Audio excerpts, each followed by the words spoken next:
All right. Okay, where's all my? Stop. All over.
He's on the love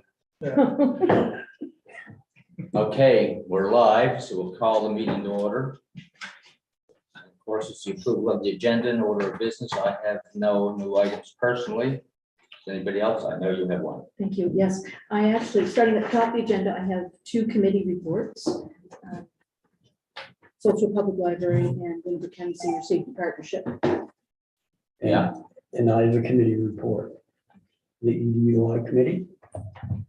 And under new business, I would like to add district council grant request for change of use of funds. Okay. Thank you. And Alan, I just have like Tina does it around the town. I Oh, just the vote. out and about, yeah. Hey, vote in the vote. Just a little thing I'd like to have. Okay. Thank you. Somebody want to approve the agenda as amended? So move. Discussion, all those in favor, opposed, motion's carried. Public input, and I believe that's Carol. Is there any other? Okay. On up, bring your presents. I brought a present. I know you did. I figured I didn't dare show up without one. Without something. Laundry will start it here. We'll talk about what it is after. While you look, I'll talk. How's that? Okay, May I sit? yeah, you said if you want to. Thank you. We don't have to stand, do we? Yes, please. And bow would be I nice. couldn't bet. I assume by now you know that we're working at the station on the caboose. Yeah, we'll look at it. We have now started to lay the rail bed is in. We're starting to lay ties and then eventually the rails. And before Christmas, we expect the caboose to be sitting on the rails in front of the train station. So that's where we are at this point with this project. This one, what you're looking at here is just a component of a larger proposal that we want to do is to develop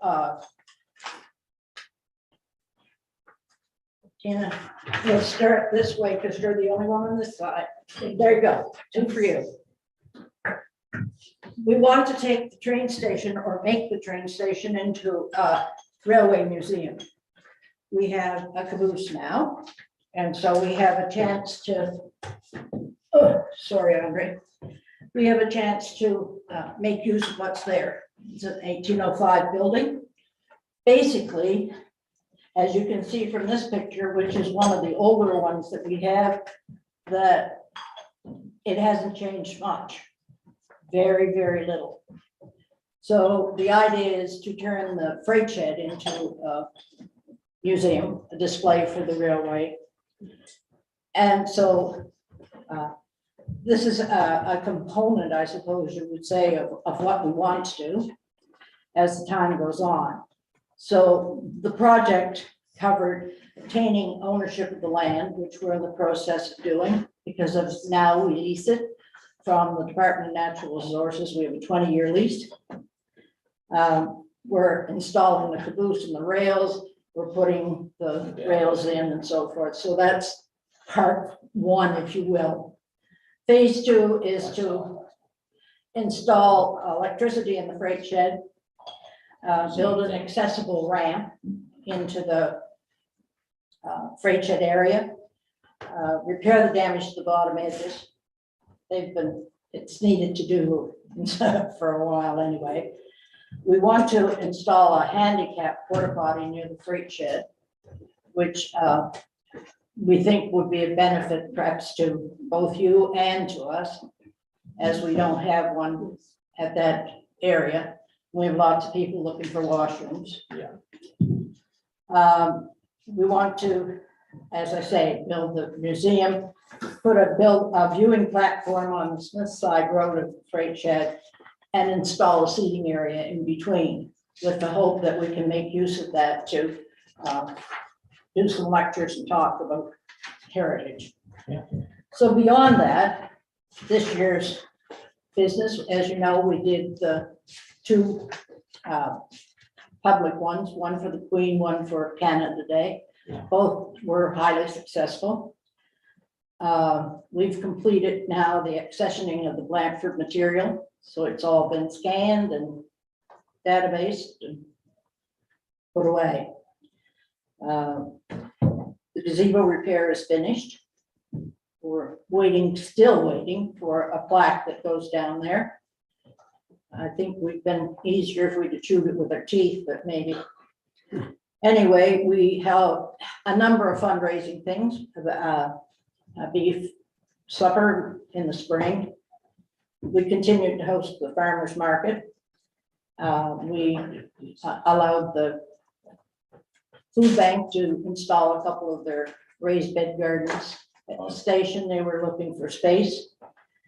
We purchased the caboose, of course. We've held the yard sale.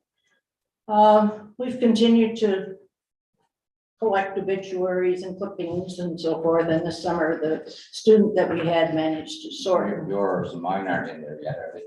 Not yet, but they're getting there, Alan. They're getting there. Mine in particular. Anyway, so next year, we're already planning for things to go on. Right now, we're gonna do a decorated Christmas house, Georgian style, at Lordley House as part of the Christmas celebration that the downtown merchants do. So they've included us this year as part of that. Already we're planning for next year's display, which will be half models that are a collection that Sifford Paree made over his lifetime, somewhere around 60 of them. So that, and of course, Mrs. Grove is back with her energy, which is nice. Anyway, they're going to have a rum runners picnic basket this year. And of course, we'll continue to fundraise. Mrs. Grove is back. Is her son Ronnie ever come back this way? Never met him. Oh, okay. Jim's sister comes quite often, but I haven't met him. But anyway, so any questions, anything that I can? Anyone? Any questions? No questions. Just No. all sounds good, just normal for you. Well, I mean, I want to get my licks in. Now I have to go to the commission and convince She may them. need some money later. Oh, yes, I'll be after money, Build to be up. sure. We continue to apply for grants. I mean, already we're applying for a grant for Canada Day for next year. So I mean, Yeah, you know, it's part of the process. it's all part of the process. Anyway, So that their little jar you sent around, that's That for putting little some jar. kind of smelly stuff in. you think it's for smelly stuff, do Yeah, you? that's what I think, yeah. What do you think it's for? I don't know. Makeup. Makeup, okay, Andre? You, what? I think it's something that has to do with a flame of some sort. You think? Wow. The smelly candle. So, no ideas. No. Well, years ago, women didn't have, women had hairstyles that needed to be poofed, right? They had, Still do, yes. yes. And so what they did was they collected the hair that they got from the brushes and combs, and they would put it into this Yeah, and keep it until it got a fairly good size. And then they would mat it together and use it to add some height to their hair. Would've been much good to me. Boy, you need more later. Well, now you see, if you just started, if you just started collecting Years ago. earlier, you could still have a whole head of hair. Anyway, Okay, I didn't know they did that. I'll have to get one from Kathy. anyway, thank you very much. Thank you. Okay.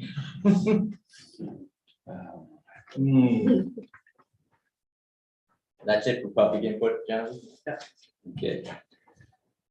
And their meetings, or, yeah, okay, they have started it. Minutes of previous meeting, cancel October the 13th. Any errors or omissions? Motion to approve. Second. Discussion? All those in favor? Opposed, motion carried. Now, Derek isn't online yet? No. No, okay. She found something, spell her out. Anyway, committee of the whole. Do I have some motions there that need to approve that? Motion to approve 2024-19 through the 222-421. Motion to approve. It's seconded. Second. Discussion. All those in favor? Opposed, motion carried. So far, so good. Recreation and Parks Committee, Councilor Bino. Well, we met since the last. Yes, you did. River. Well, I don't have an update. I'll give you one next time. There's one there's motions that need to be approved. Oh, that's good. Yeah, some grants. I'm sorry. Jay the sheriff. Yeah, I think Chad. He can tell you. Yeah, it's just so the main agenda item at that committee was the review of the annual recreation grant, so the recommendations are included in the minutes there that we're looking for a motion for approval. Well, there you have it. Good, you We want to- approve them. Okay, seconder, Second. discussion, all those in favor? Opposed, motion carried. There you go. Yeah, it's in your package. Yeah, they did a good job because they had a lot of requests. Yeah, it's very difficult. I Yeah, missed that. They did a fine job. yeah. Yeah, it's not simple when you have 3 times as much money asked for, but you have to give away. Okay. Well, we're still early, so we'll just. Yeah, a couple committee reports. Social. Oh, yes, Tina, you have a couple committee reports, yeah. Thank you, Sorry. correct, yeah, no problem. So Social Public Library, a couple of events that took place since we last met here at council. We had the regular board meeting, which took place last week, which it's nice to report that no surprises, things are moving along. The second quarter spending report is on track, which is always good to see. I'm not on the finance committee, but you received the report from the finance committee as a regular board member, along with the financials themselves. At this meeting, the board approved our recently revamped social media policy, similar to council doing a review of bylaws every so often doing, taking a few of them. So we've done this one this month, so that's good to see. Most exciting, well, board meetings are fun and exciting, but most exciting was the celebration event that took place last weekend, and that was the 50th anniversary celebration event, because again, with the CEO being here last meeting, a couple of meetings ago here to present, that celebration event took place, and everybody loves the library and everybody loves the bookmobile, thankfully, right? I mean, it really is a key piece of community infrastructure throughout Lunenburg, Queens. We had, I was there, I was the only board member, I believe, that was able to make it, which is unfortunate, but that happens with scheduling. So it was in Lunenburg at the Lunenburg Academy, at the library, included within the academy there. So we had remarks from the Honorable Susan Corkin-Greek and also the Mayor of Lunenburg, Mayor Risser. It's always nice when the minister within the portfolio of whatever the celebration event is from the community and was born and lived and worked and was an entrepreneur within the community. So those remarks are really heartfelt. Not that minister's remarks aren't heartfelt, but in this case, it really was very personal. Mayor Risser as well, very heartfelt comments. And then, of course, there was cake and video and face painting. And I will say that, just to remind everybody, that there is no age limit on face painting. So anyone that wants to have at any time, it's always fun. That would be my report on Social Public Library. Okay, you have one more? I do. Lunenburg Queens Senior Safety Partnership. Regular meeting was also held last week on the same day, actually, in the afternoon of last week on Wednesday. And of particular note, a biggest note would be that the new coordinator, senior safety coordinator, has started. Last Monday was her first day, and her name is Lisa Bennett. And what I will say is that she has a background in home care, and she previously worked with Prisade Home, which is good. She worked also with Department of Community Services and was an advocate for families who have children with disabilities. She has a background in outreach work and is currently well, this was before she started. Before she started with us, she was currently working for Employment Solutions, which is another agency, like-minded agency in Lindbergh, Queens. You may be familiar with Employment Solutions. That's it, my committee reports. Any questions, Tina? Oh, thank you very much. Thank you. Abe, you didn't, no, you only I out have- and about. No, I have a committee. Okay, It's the Equity and Diversity Inclusion Oh. Committee. We met Tuesday night. Normally we meet here, but we met at the Mahone Bay Center because they were showing a film there that was made in Nova Scotia. Actually, were participants from all over the province. Speaking about, how racism has affected them in their life. They had different representatives, African Nova Scotians there, or Indigenous people there. There were, and it was a film. I think it was the premiere for the film. It was made actually through COVID, and it was all done through Zoom, and I thought it was a great turnout. There was so many people there in the room. They should have probably had Tara was there and Jennifer were there. Yeah.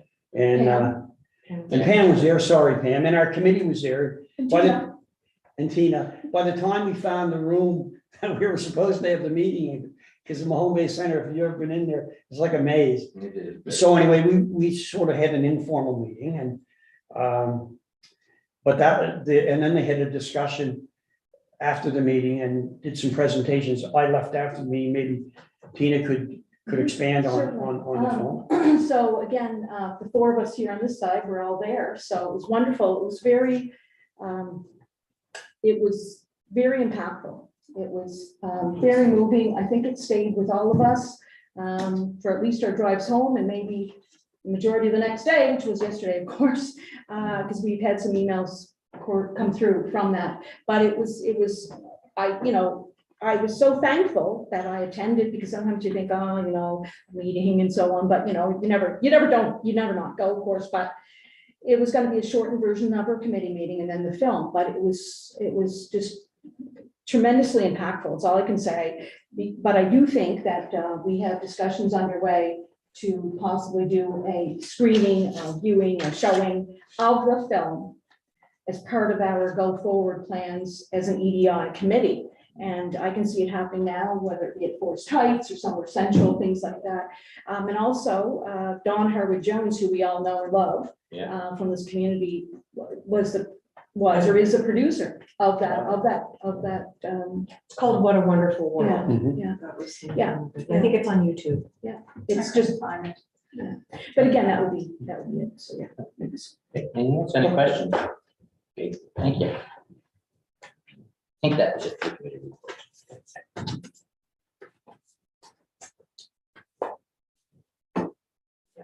And,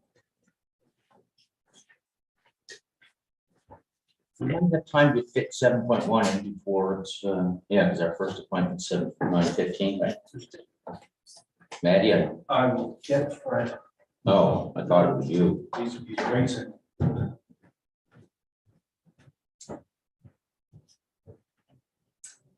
Well, we can do this one while we're waiting for them. 8.1, request for support to allow me to tell the Air Force they're allowed to fly that airplane over for Remembrance Day. Always popular. Yeah. Wonderful. So we'll allow them, second it. Oh, Second. All those in favor? Opposed, motion carried. Yeah, I think I usually just did it myself. Anyway. Yeah. I couldn't imagine if I care. But anyway. Okay, come on out. Be Fred.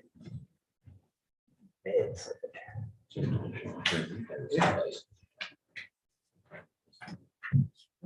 morning, everyone. Morning. This is essentially the second part of the ICIP sewers application. And it's for the treatment plant for Chester. Yeah. The recommendation is awarded to CBCL for $299,068. Odd amount, but that's with our HST. And we budgeted around $415 for the design, so it's well within that. Yeah, And we laid out certain things we looked at. And one of the highlights of the experience is they also worked with one in Liverpool that was also an oxidation ditch. So they're definitely familiar with that technology, and they've had some good thoughts in their proposal. That's a recommendation. anybody have any issues or questions with wording? Definitely in their wheelhouse. So somebody prepared to move So moved. recommendation? Move seconder, Second. discussion. All those in favor? Opposed, motion's carried. Thank you.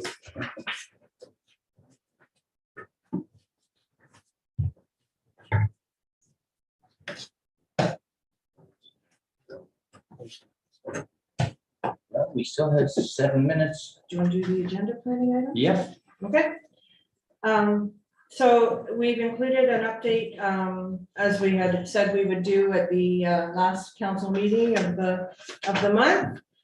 So this is the agenda for the remaining, part of this year, this quarter.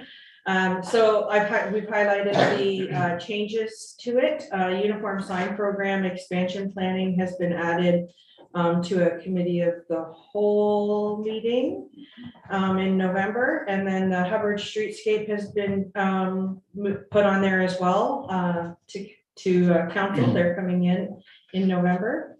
Under corporate and strategic management, we have added a strategic priority session to be held in December with council.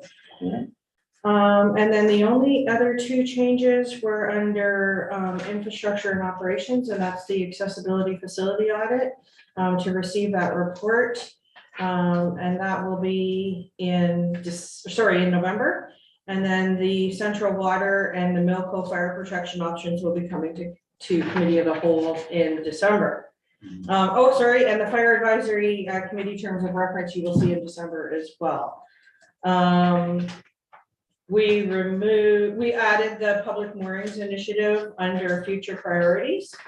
And then the one item under future priorities for corporate strategic management, it was already on the list, so we just removed the duplicate.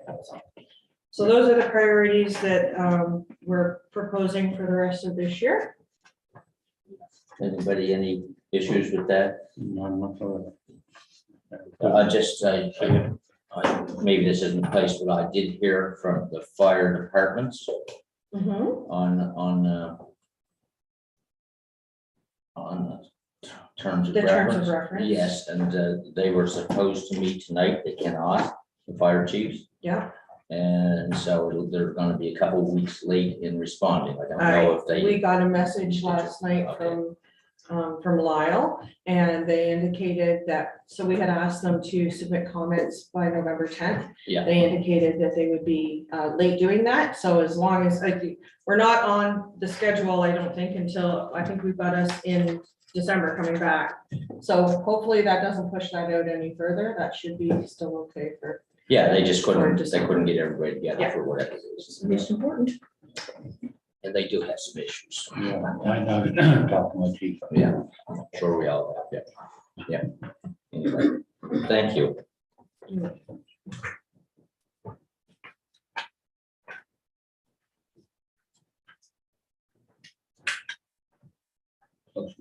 Yeah. So are all of those who were here to speak to the Kitty Farm Forest and Private Ways Act available?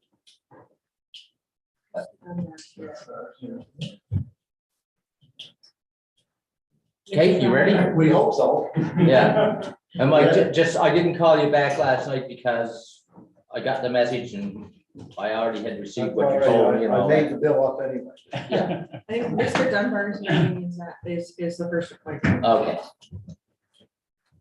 I had to walk around, we haven't met that often.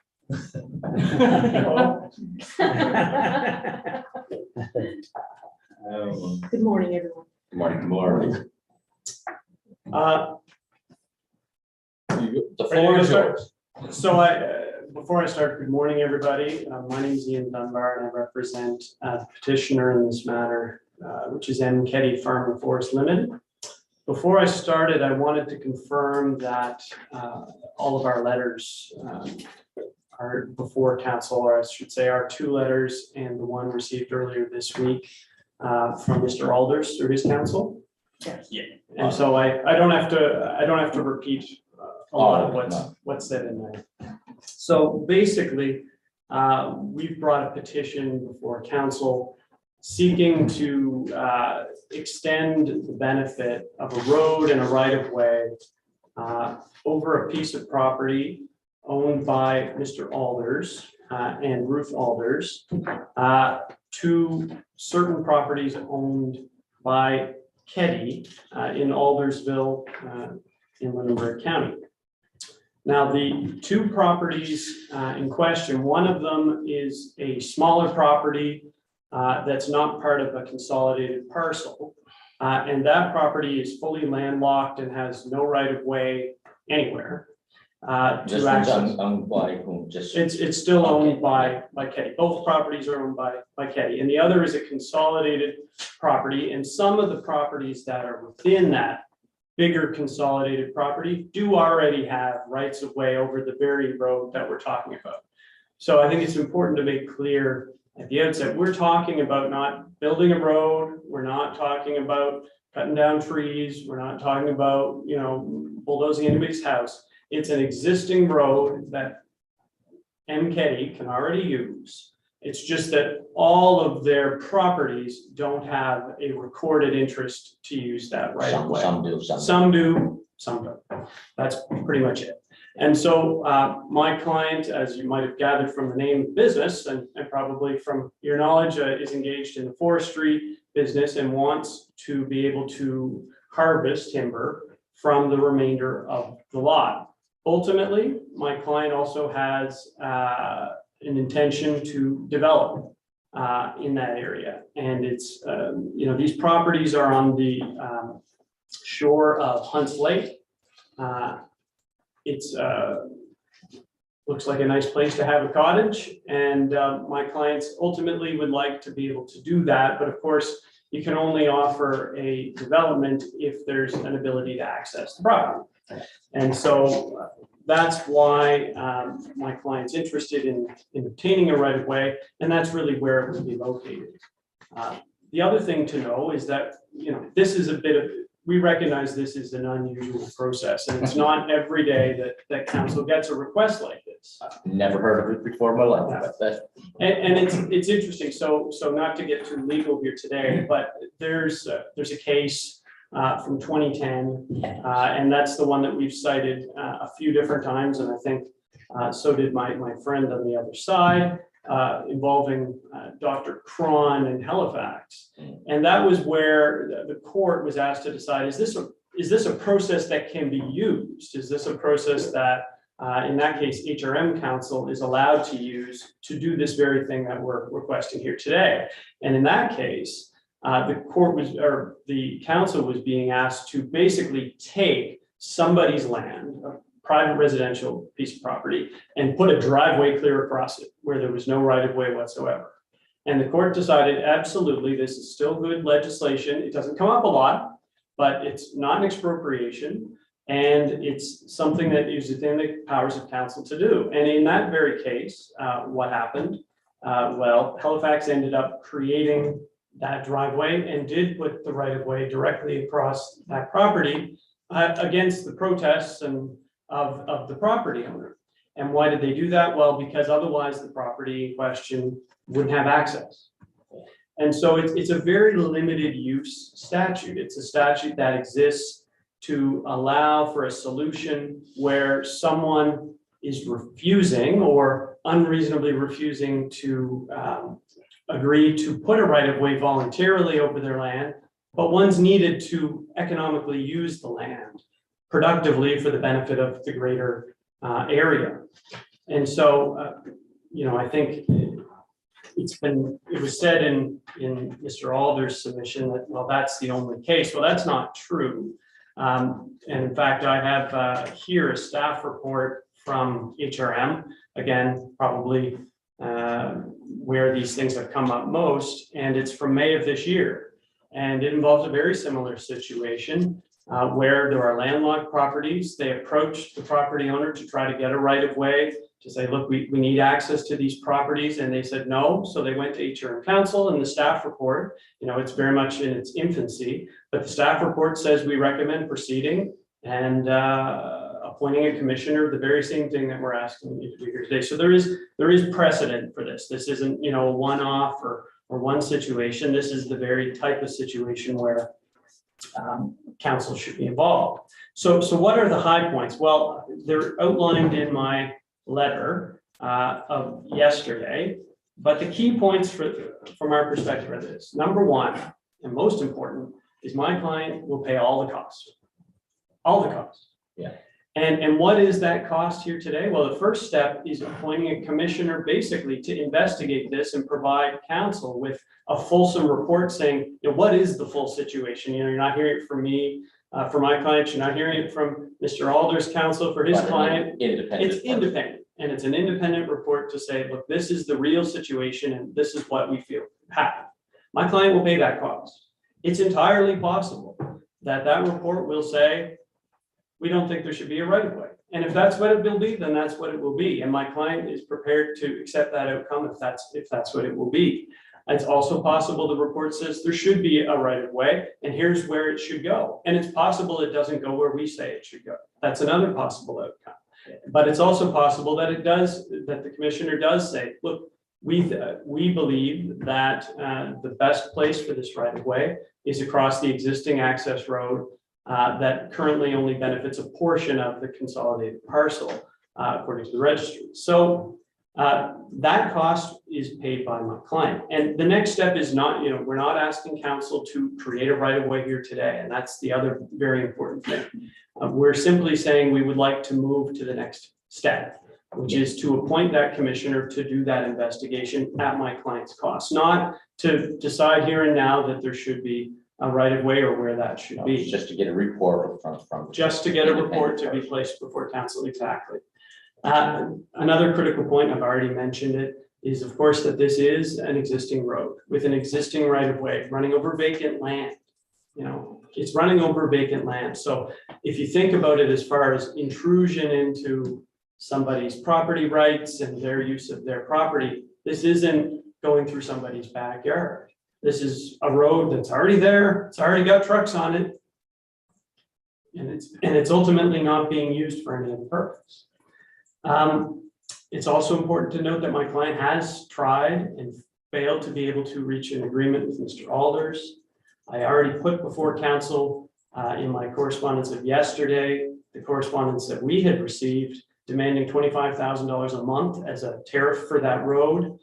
And I mean, I'm not suggesting that you should weigh in on whether that's too much, too little, but that's the tenor of the discussion. And most important of that letter is the communication. Look, this isn't a right to use it in the future. You have no right to use it in the future. So this is not, there's an impasse here. My client would like to use this road for the purpose we say, and Mr. Alders is taking the position that you can't do it.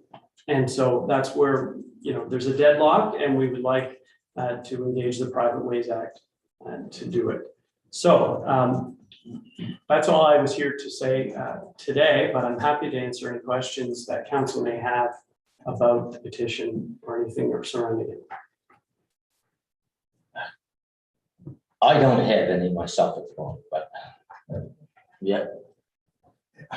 He's a lawyer. Just I say that. I looked at the act and I looked at that Halifax station.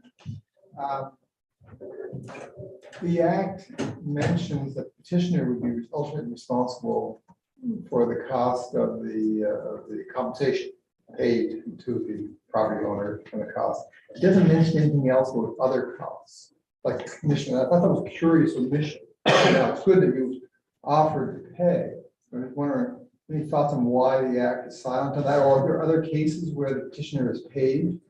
Because initially, council appoints the commissioner. Council is going to be responsible for those costs.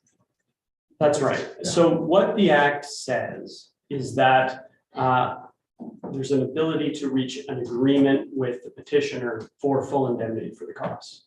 And I cited that in my correspondence yesterday. But it's a key provision because I agree, you know, this is really to my client's benefit. It's to the benefit of the community as a whole as well. But, you know, we do recognize there's a benefit to my client. My client rightly should bear the costs. And so what they've done in both situations involving this act in Halifax is pass a motion that says the following. I want to get the wording right. It says it's recommended that Halifax Regional Council, 1, appoint a commissioner pursuant to section 17 of the Private Ways Act, and 2, before the commissioner starts work on the petition, Regional Council enter into an agreement with the petitioners for reimbursement to HRM of any and all expenses incurred by HRM which are recoverable by HRM. Specifically, all expenses associated with the commissioner, arbitrators, and any compensation payable to the adjacent landowner. So that's what's been done in both, and it's You just effectively make a identical. condition of moving forward. So you're looking for a Exactly. similar motion. Exactly. Okay, fine, that's right. Anyone else? Questions? I don't, it's new to me, but I understand it, I think. I don't have any questions, but I assume as a council, once we hear from Yeah, those that we other want to hear parties. from, Yeah, we will either start a discussion here or look to council. So I'm just waiting, I guess, until you're. well, yes, we're gonna listen, we need to hear from all parties. And then, of course, we're gonna have an in-camera legal advice Yeah. session. Yeah. And based on that, we may need more time, we may need to, whatever, we may need more information, it's hard to say, yeah. I'll just ask, what's the width of the right of way that you wish to have? It's a 12-foot access road, I believe. That's my understanding. Because I see in this letter from Gerald and Michael that something about 40 feet. Yeah. Sorry, just. Yeah. But 12 feet is what you're looking for. 12 feet is what the easement is for now. What we negotiated with the other landowner was a 40-foot right. I think the act limits it to 25, though. That's what that's. Pardon me? I think the act actually limits it to 25. Then That would be the maximum council. Yeah. We're fine with that. In fact, we weren't looking to extend his right of way to 40 feet. There's a misconception. The 40-foot easement is for power, and that's over a different piece of property. So So there's no change to his right of way that we're looking for, it's when it gets to your property. Or just, yes and no. okay, So there's his properties here. Herbert Young and his wife and mother-in-law have the next property. We have an easement for power over their property that's 40 feet wide. When we sent that letter to Ashley, we assumed we needed a 40-foot right of way over Ashley. We do not. We're happy to use the road that's already there. We've upgraded it. Probably have spent about $15,000 on his portion of that road. So really, I've used it. I've left it better than I found it. And I really don't see any increased burden by us doing a development. anyway. So the commissioner will make the recommendation to us on what it ought to be, where it ought to be, and or whether it even should exist. And how wide as well. And 25 feet is the maximum that he can even recommend to us. That's correct. Okay, I got that straight. That's it for now. Okay, Well, thank you very much. thank you. Thank you, John. You may hear from us again. Forward to it. I expect you will. Okay.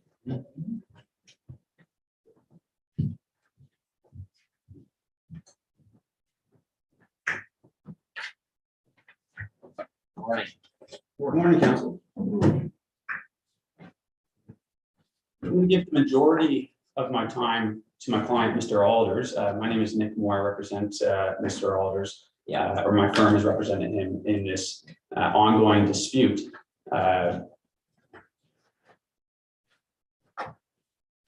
But I wanted to just simply address a few points raised in my friend's letter that he submitted yesterday.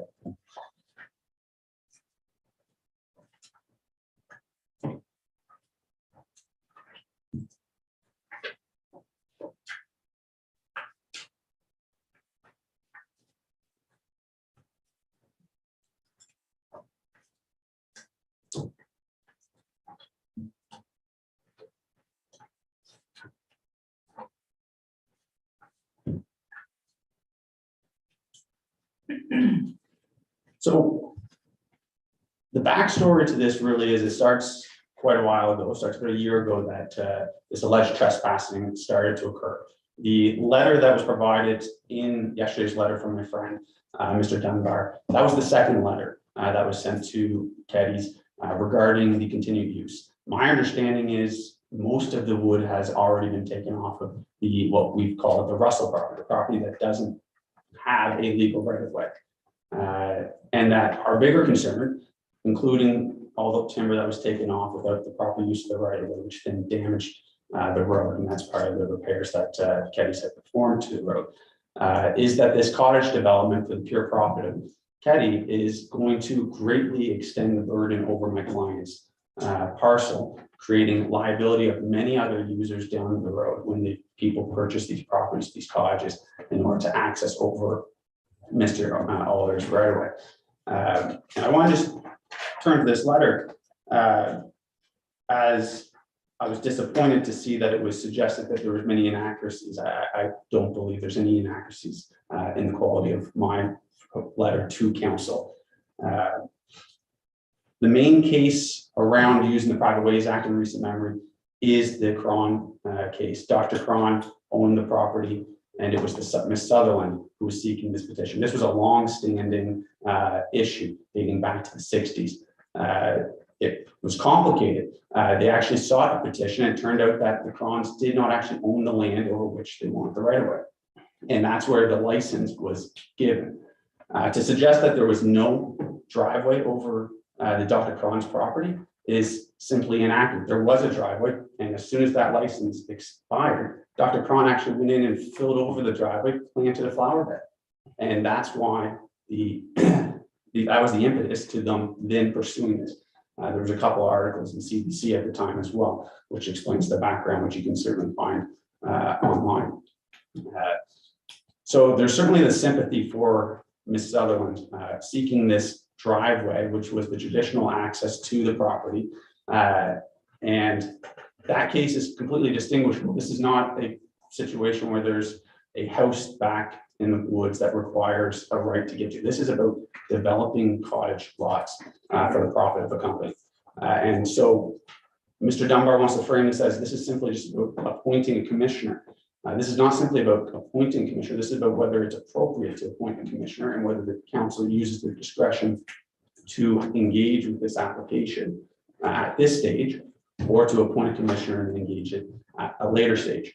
The question about jurisdiction also hasn't been addressed by Mr. Dunbar, that the right of way they're seeking is under Part 2.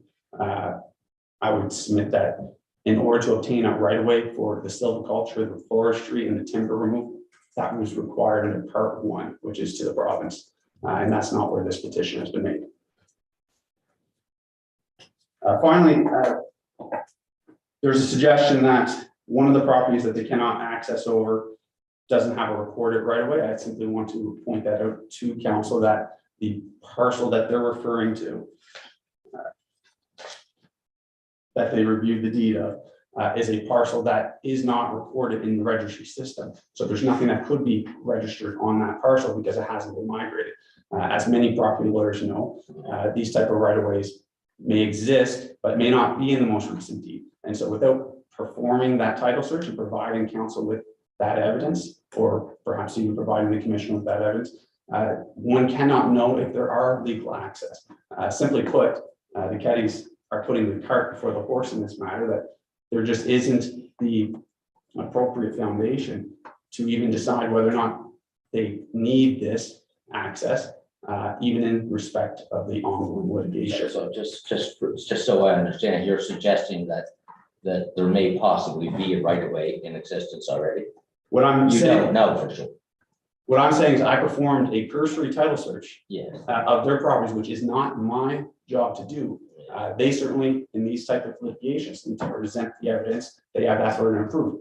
But I performed a cursory title search, and there's certainly in the 1930s, the Gold River Pulp had reserved a right of way, and they appear to own all the properties, including the Russell property in that back area. And that right of way would have come, according to the title work that I looked at, from Adams Road. In their letter yesterday, they suggest that there was this one parcel that intervened, the Cherry and James Workman. What I'm telling council is that that parcel is not migrated, and so nothing could be registered against that parcel to suggest that there is or is not right-of-way access over it. This is just a matter of providing the proper proof and foundation that this is a reasonable request, because at the end of the day, it's my client's property rights. The Kettys are not entitled to gain access over another person's property. This is a request that they must prove they bear that burden. And certainly my client takes exception. There's a history to the behavior here of both my client and Kettys as with respect to this property. So much so that it escalated to a court action or an application in court. And so with that, I'll turn it over to my client who does wish to address council. But before he goes, if there's questions, I'm more than willing to answer any I questions. just have one question, it's not that thought. So let's just say the Keddy's so-called landlocked lot was migrated and the migrating lawyer said there is a right of way, for whatever reason. Wouldn't that just lead to the whole thing moving to a different form? Because then you might say, well, we don't agree. There's no right of way. We don't agree with the migrating lawyer's opinion of the right of way. And you would end up in court over that. Because obviously, if you felt it was, you said you did cursory research, but the position here must be that there's no right of way over your client's property. Over my client's property? Yeah, your client's. So my client, there is a right of way over my client's Serving property. the landlocked piece though. Concerning the landlocked piece, there's no right of way that was ever granted. So the right of way that does go to Keddy's parcel was only granted in 2014. It's a very recent right of way. And it was granted to the Arnberg parcel. But what happened was, my understanding of the situation is that the Kettys went in and purchased the Arnberg and Russell properties. And then subsequently, after our first initial letter to them about the trespass, all three parcels got consolidated, which then shows one right of way over the entire consolidated parcel. Now, that right of way at law is not expanded. It's limited only to the portions of that consolidated migrated parcel. So it doesn't expand, but it certainly appears like it did. Yeah, I understand, I do a lot of migration. Yeah. So that's the history of what happened here, that this was recently done in 2020. I believe it heard. But I think the council needs to be clear though, that you're not acknowledging it to have a right of way over the whole, that serves the whole of that consolidated lot. Exactly. Only the Arnberg portion has a 2014 right of That's way. right, but isn't that the essence of what the petition is about? It's certainly the essence, That they but only have a partial right of way, it doesn't serve all their land, and they want it to serve all of it. it goes to the remedial part of this application, that the act is meant to be interpreted as a remedial mechanism to try and fix a mischief or injustice. There certainly is no mischief or injustice. The Arnberg parcel was purposely given a right of way in 2014. The Russell properties were not given a right of way, and it's not mischief that another landowner comes along, purchases all properties, and then seeks council to unilaterally expand those right of ways. Is there case law that we could look at that would guide council in when they might or might not appoint a commissioner? As far as I'm aware, there is only that one case. Now, my friend has suggested there's other cases, but he referenced a recent staff report. Staff report certainly wouldn't be No. case law. But my understanding from the commissioner who was appointed in the 2015 Sutherland petition is that the only case that interprets the Private Ways Act that they came across was the Cron and Sutherland case, or Cron and the municipality case, where they determined that the act was operative, but certainly it was operative in that context of this is someone who had a family home that's been landlocked for decades. So the act is curiously silent. What kind of criteria the council would use, which is I find, that's why I'm wondering if there's a case law Yes, it's not, so I'm not aware of any case laws, and I think I would submit that what you have to draw upon is the Interpretations Act and whether or not this is a manner of a remedial act to help a landowner who has suffered an injustice, a mischief, to one might say, that. So in the Cron case, the mischief would have been, they were given a license, and that license expired after 10 years over the government's property. And after it expired, the government actually conveyed that property to the Crons rather than conveying a right of way or a permanent right of way to the Sutherlands. And the Sutherlands had no recourse at court because a judge in the 1960s had already determined that the right of way, the traditional right of way that they had in that area was extinguished. And so they could not, based on res judicata, proceed and litigate that same issue again. And so that's the mischief that was occurred there. I would submit that there is no mischief here. This is a matter of land developers who went in eyes wide open that there was no right of way to the Russell properties. Now they're seeking to unilaterally force a right of way and take away rights of my client, which could substantially increase the burden on that road for future owners not related to anybody here when they purchase cottage lots, if that is the intention, as Mr. Dunbar had said was. Andre? Obviously, I'm not a lawyer. I'll just speak to what I'm reading here. It's in the Private Ways Act. I'm trying to understand it a bit. It says, I think, right in the beginning, in clause 2, that the purpose of this act is to allow access to basically landlocked lands for the purpose of transporting timber or like.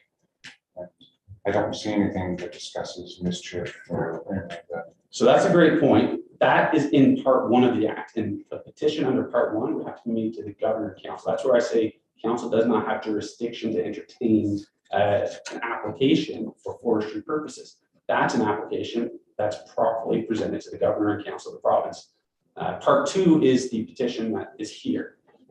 And certainly the act doesn't speak to mischief, but that's where the Interpretations Act helps inform the interpretation of the legislation. So the concern that I guess your client has is that this is not in fact what Keddies wish to do. They wish to actually develop this into cottage lots. Do you have any idea how many cottage lots could possibly be created off of this 12-foot proposed right of way? It would be dependent on the size of the Russell property and subdivision approval that was received. And I wouldn't suggest that that's a concern that we're not aware of. That's what Mr. Dunbar has said the intention is to do with this, is to develop lakefront cottage lots.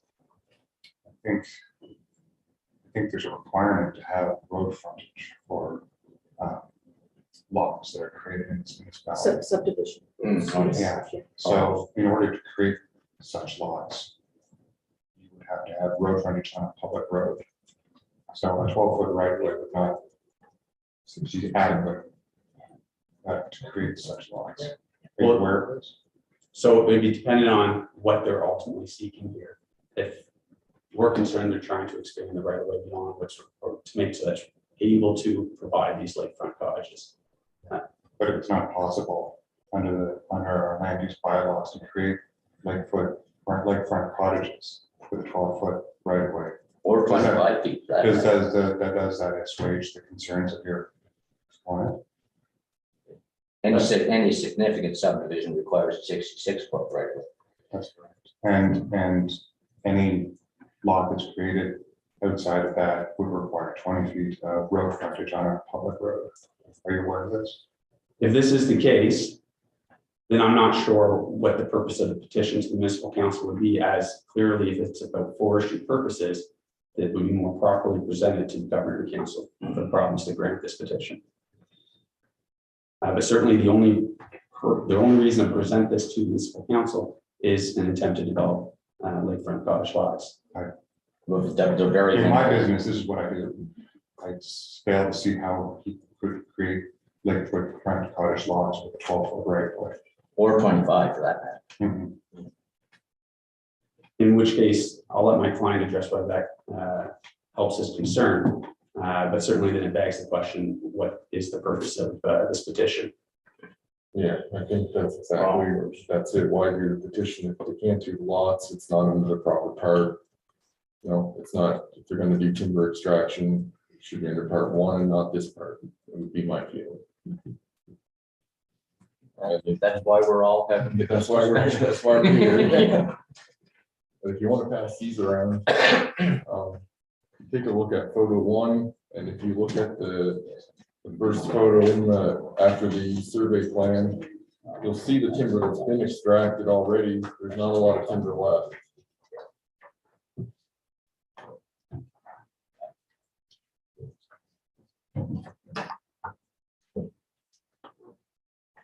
Anyway, am I okay to start? Yeah, Yeah, perfect. Hey, good morning. My name is Ashley Alders, and I'm the joint owner with my mother, Ruth Alders, of the property identified as 6012-249.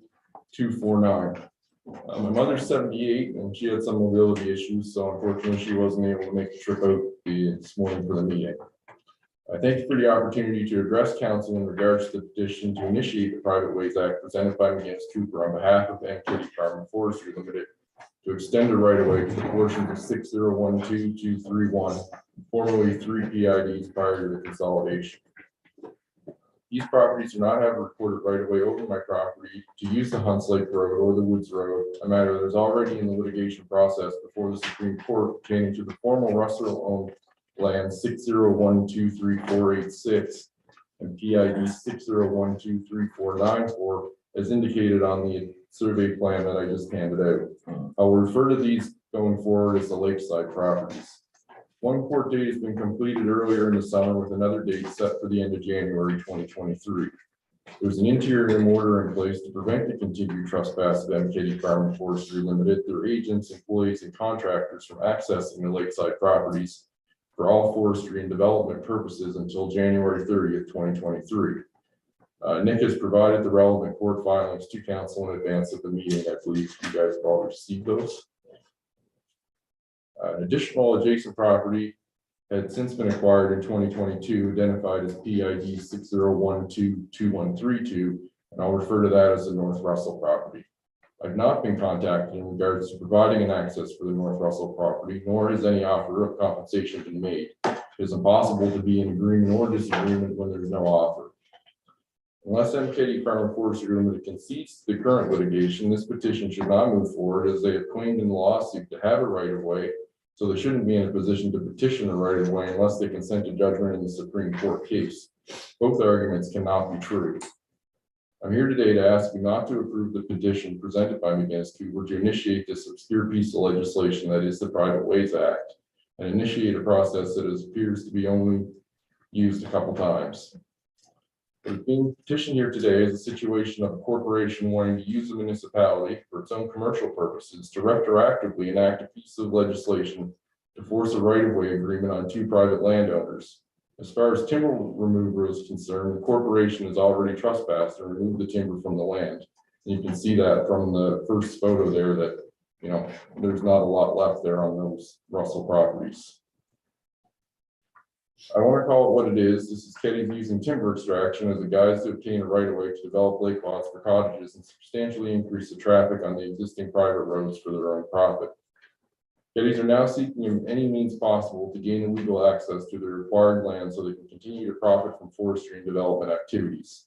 From my research, the Private Ways Act is not intended to provide access for development purposes. In fact, Part 1 of the Private Ways Act is intended to address timber extraction, and Kitty's are not pursuing that right of way, as we just previously discussed.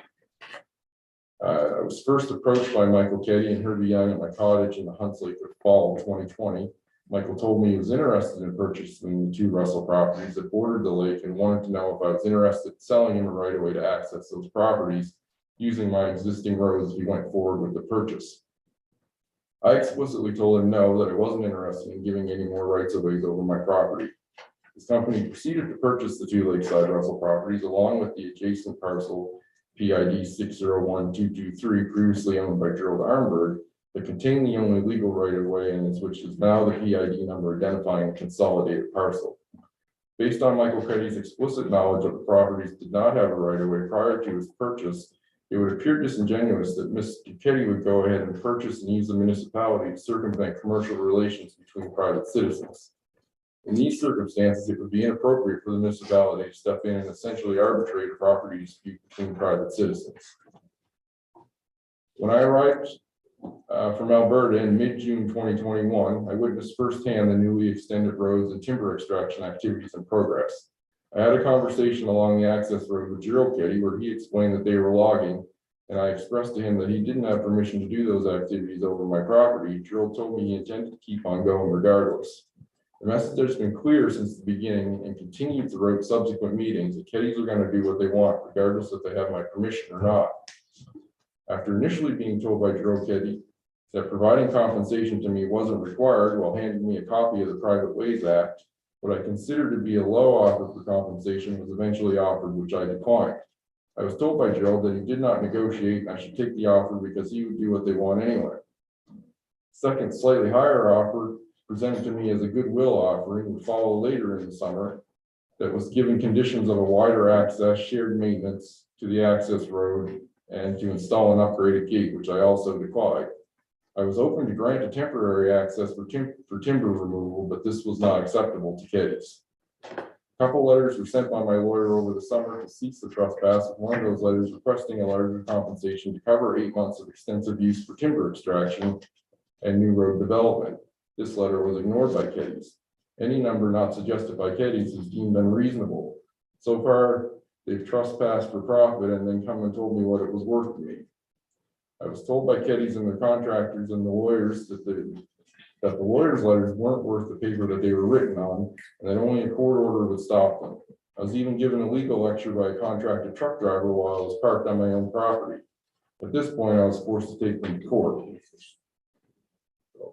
In regards to burden, I disagree that there is no burden involved in granting a right-of-way.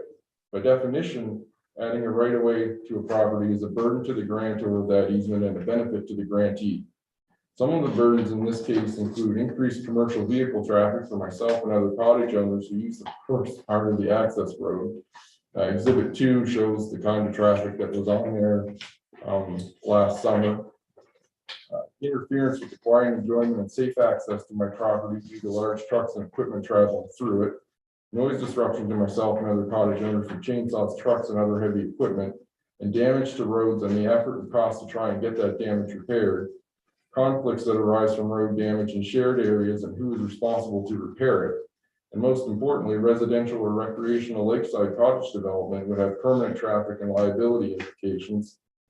Right-of-ways will increase by the number of subdivided lots, and construction activity would occur for years. More burdens and more people with access over my property will devalue my land. In 2021, timber extraction operations started as early as 3:30 in the morning and will continue into the evening. The noise from operations could be heard by all near the cottage owners on the lake. Timber extraction and truck traffic occurred for the duration of the summer to the end of November 2021, on average 6 days a week, with multiple trucks hauling 50-ton loads of timber across my private roads. Accessing my own private property by any means became less safe and more difficult because of the large truck traffic occurring all day and interfering with the quiet enjoyment of my land. There was damage to the Woods Road and rutted corners on the Lake Road where large trucks drove outside the footprint of the road. The 12-foot wide access road consisting of the Hunts Lake Road and Woods Road being petitioned as a right-of-way runs through an old orchard that starts at the approach to the gated area leading back to the Woods Road and continues through the gate. Established apple trees are present and I've started to work to clear the orchard. Plum trees have been planted and plans to expand the orchard in coming years on both sides of the road with additional apple trees, hops, juniper, and an area for bees. This is the only suitable area for growing anything on my land with any agricultural potential. Section 5 of the Private Ways Act says no right of way through a building or orchard. And while this would be determined by the commissioner if it was appointed, Ketty is seeking a right of way for timber extraction, but they failed to apply under Part 1 of the Act. My position is that council doesn't have the right or authority to grant a right of way under Part 2 of the Act. Council is going to consider a right of way for timber extraction, as I suggest they don't have the authority to do, and Section 5 must be considered in their determination. It's been stated here, first it was 10,000, but now Michael today said that it was 15,000 and infrastructure improvements were done to my access road on the property. I don't believe this to be true. I mean, as far as I know, there was a load of Class A gravel spread on the entrance to Highway 12 to repair damages from the trucks turning in and out where it was getting too rough for the cottage owners to drive in and out and transition from the pavement. And there were some ruts in some different areas around different corners on the Hunts Lake roads, and coarse rock was put in there. You can see those in Exhibit 3. One culvert was added that was damaged by heavy vehicle traffic. That's picture 4. And pit run gravel from the gravel pit located on the Lakeside Russell property was used to repair damage to the Woods Road. And the Class A gravel that was allocated by Harry Freeman and Sons, allocated for road repairs for the entire road starting at Highway 12, was spread on the Woods Road portion only, and the portion of the roads that were new on their property. The pit run was an aggregate that was purchased, so a portion of the $100,000 cost that they claimed to have spent on new roads in the letter must be, they must be placing a value on their own aggregate or some other thing, because I don't see what the dollar value for that could possibly be. I mean, if we want to ignore the fact that the damage was caused by the trespass in the first place, these are all maintenance activities from damages caused by Keddies and the contractors. And it is their responsibility as part of their original right-of-way agreement for 6012-2231 to fix them. These weren't infrastructure improvements to increase the value of my property.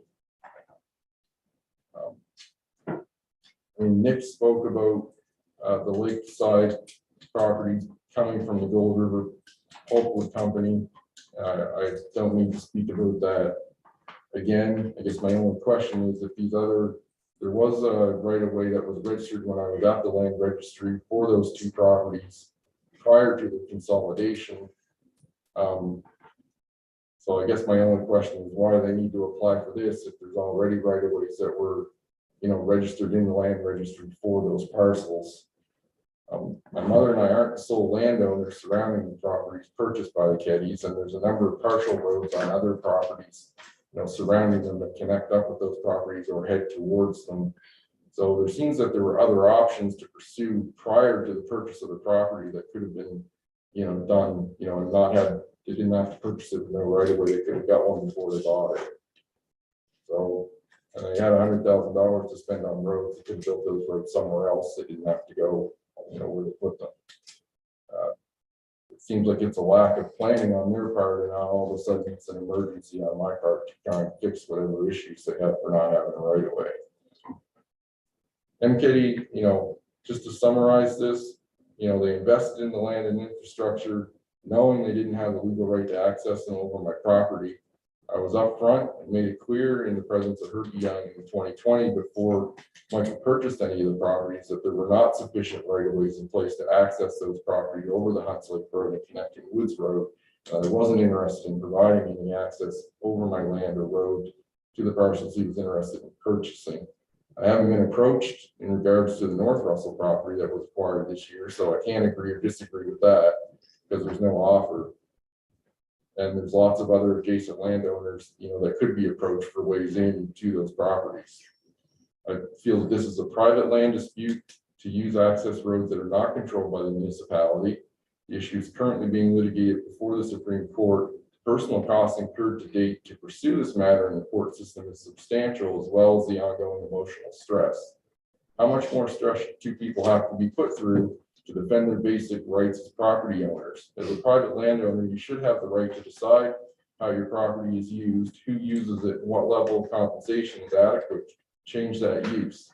How can we use the act as an arbitration tool to determine a fair amount of compensation when Keddies haven't applied under Part 1 of the Act for timber extraction, and the majority of the timber has already been extracted?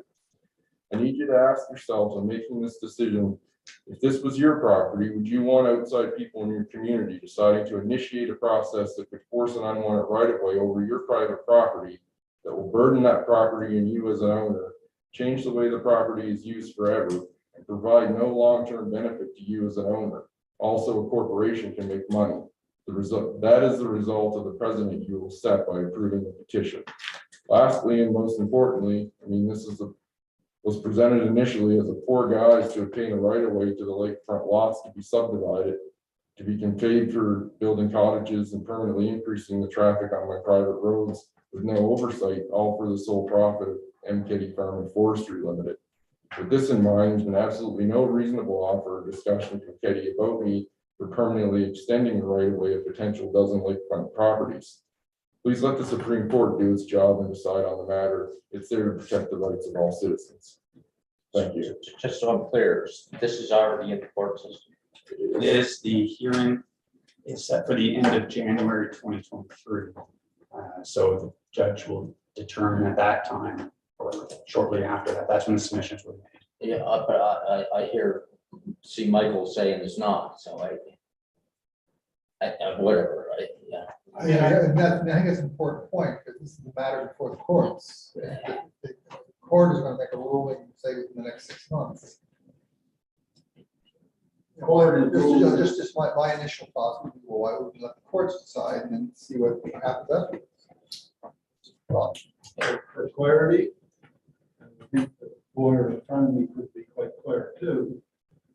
The court is hearing a challenge on trespass.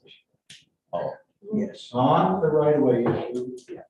So perhaps they would want to clarify that, I just, being, legal comment. Certainly, I do want to clarify, that, given, we run the understanding that about 15 minutes. And I think we're gonna do- yeah, I know. I'd like a couple of minutes just to address. Sure, yeah. Things. Yeah, do we don't have a copy of, No, that was just my statement. It reiterates what's in. I know, but what's there's in the some flavor. information in there that'd be useful for us to have when we're analyzing what we do. I can clean it up for you and so you can read it, yeah. I made some scribbles and some extra stuff on here, but if you would like a copy of it. We I would can appreciate a provide copy. It'd be useful Yep, that's for no us problem. when we come to determination, because we want to analyze everything. you. Yeah, that's not a problem. prior to Mr. Dunbar giving final remarks, which seems appropriate in the situation, the application is for trespass and in conjunction with future trespass. The defense to that application is that they have a right to access it, a right of way over the land, which case the trespass would fail. This is legal semantics perhaps, but if we are successful, they do not have a right of way over that property. Yes. Okay, well, it's just important for us to understand that. Yeah. I have a question for Mr. Alders. And Yes. first up is, I'm glad to meet you, but Yes, this nice is to the meet name, you. and certainly met you in the parking lot earlier just today, so that was nice. So my question is, the reference is being made to developing cottage lots. You yourself has made the statement, change the use forever. So I'm Yeah. thinking you mean the cottage lot development. Well, even Probably. regards, even if it extends to other properties that that wasn't originally conveyed to, it still changes the use, increases traffic, that we use to other things. There's the implications, whatever is done, when it's extended, it's not going away. It's gonna change from what it is now. And how that could be a financial burden to you in terms of the state of the road, the increased use, the increased traffic. and More so on. people don't cause less problems when they start to use a road and there becomes disputes, especially on areas where that road is shared. And a Right, portion of that road is already shared. correct. That's, I guess, where I'm Yeah. going with this, in that there is in existence a road association, an Yes, officially registered Hunts Lake Road Association. that is correct. And so would not the members of the road association, whether they be yet to arrive on the scene and to possibly build a cottage, I don't even know if that's gonna happen, but existing cottagers and possibly new, wouldn't they all take a piece of that cost, the upkeep and the investment? Currently, the required? current road doesn't include what goes back into the woods. That has, No, that, yeah, that's not underneath the jurisdiction of the, but the pictures here are the road. that was the shared portion that was damaged. Yeah. That's, yeah, so I'm just trying to get my head around that, prepare for when we eventually talk around all of these points. So, yeah, so the issues arise when you get heavy traffic coming out on the portion where everybody's involved. If the road starts to become deteriorated, then the issue becomes who made it in that condition? What condition was it in before? And who's responsible to make those repairs to the road when it starts to deteriorate? And then it becomes a back and forth between, well, I didn't do it, when the cottage owners didn't drive the trucks on it, and make the rough, so why are we gonna pay to have things done? It turns into a mess. Sure, thank you, Yeah. thank you. Okay, you- I thank you for that. The question I have in reading the act is, obviously, there's a lot of contention here, but this has been going on for a certain period of time. And there's obviously back and forth. And I feel by reading the act that it's come to that point where obviously the two parties are not gonna come to any resolve. And I think this is the mechanism, and I think that if people were aware, and maybe they are, because there's probably a lot of landlocked, in Nova Scotia, I don't know how much, but obviously it's a cost to do this. And this is why I feel is such an unknown act, that if I bought a piece of land that was landlocked and I figured it was gonna cost obviously a lot of money, both parties have spent, I would just say, you know what, throw my hands up in the air. And so I see that this is as a last resort in a mediation process. And I feel that it's, as a council, that's not our decision. But our decision is to let somebody else make the decision. And that's what the act says, to my understanding. So, we've, yeah, yeah. there's a lot of discussion is Yeah. taking place before we get to that stage. Any other questions? Okay, thank you. And try to make that available to us as soon as you I can. will, I'll have to get back to you. Thank you. But I will. Okay. I'll just forward it to Pam, is that okay? Yeah. Everybody knows that.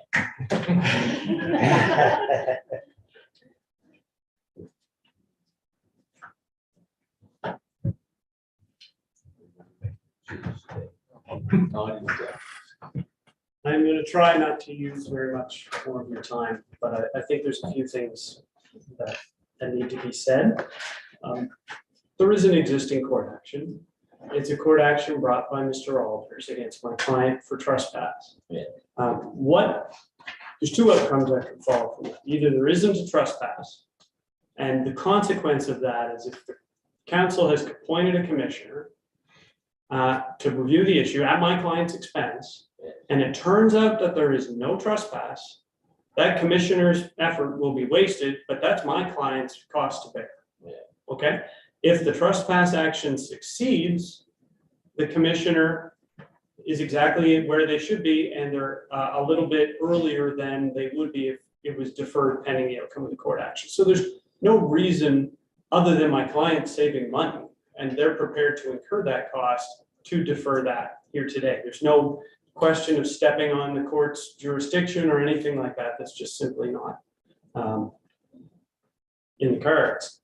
The question of jurisdiction, I think it was said about 10 to 15 times that this council does not have the jurisdiction to grant a timber right of way. That is simply nowhere in the act. It is an invention by Mr. Alders and his council based on the way they read that act. It doesn't say anything about that. In fact, the way we read the act, and I think how it was meant to be read, is the province has a very defined and specific jurisdiction to give a right of way for mines and timber and nothing else. But a municipal council can give a private right of way with a greater scope. And that's why we're here today. It doesn't say municipal council can give a private right of way, but not for timber. And everything else is before municipal council, but heaven forbid there be timber harvesting included as part of that. That's not what it says. And you can't really read that into the act. That's simply council looking at part one and saying, well, there's a part one for timber and part two doesn't talk about timber, so therefore it must be out. And you know, I'll leave it to your lawyer as to how that's interpreted and which side it comes down on, but certainly we wanted to make it clear that that's not anywhere written down. And nor is it in the court decision that interprets it. It's very important that that council recognize there is no other right of way to the property here. This is not the right of way that's been put forward as being an alleged right of way is a historic right of way in a deed long ago that is not on any modern deed. And so the process to enforce that, and I've been down that road and it's not a happy road, is to go to court against existing property owners and try to get a declaration that years ago, right of way still exists. And, you know, this is a process that is not an attractive alternative, especially where there's an existing access road that's already being used by lots comprising part of the consolidated parcel. So, you know, this isn't a situation where my clients could simply go the other way. There is no road. There is no right of way. There's a very long and torturous process that could possibly, according to Mr. Alders, who has a vested interest in having it go that way, might go down that road and might result in an outcome. So I think that's important to clarify. And finally, the only thing I'll say is there were a lot of facts given council here today. Yeah. We were not here to give a whole recitation of everything and anything, but, you know, if that's a matter, and I understood council had asked for the statement of Mr. Alders to be provided, we just ask that we can provide a statement of my client's statement of facts, just so that there isn't only part of the narrative on that. No, well, you're happy to, you know, I just want all the information that's out there available to council before we come to a conclusion. That's all. And that was it for me. So there's something that confused me, I'm not sure, the request for the right of way. Is it for development of cottage, or is it for extraction of wood? Well, see, that's an issue that it's a right of way being requested for the benefit of those parcels in the same manner as any private right of way would be created, basically an access right. The metes and bounds of that access right and what restrictions are or are not placed on it, that's a matter for the commissioner. We certainly put this forward as a timber right of way. Yeah. I think the reason that it's been put forward as and for potential development down the road, and recognizing that there may very well be constraints Very on limited. on that, and that's a separate issue, and that's, you know, my client's cross to bear, quite honestly. If there's a right of access and it's determined, look, you can do this with it, you can't do that with it, well, that's within the bylaws and that's how the municipality operates. But certainly I don't think it should matter to whether a commissioner is appointed, other than the fact that there is access being sought, and my client will comply with all the bylaws governing whatever that access may be. And certainly the timber is part and parcel of what brought us here today. And other than this comment that apparently it has to go before the province under part 1, which we don't agree with, you know, that is very much a motivating factor here. Okay. Thank you very much. We've got a lot to think about. Don't expect a decision this afternoon. We got 10 minutes. Okay, people, I'm taking a 10-minute break.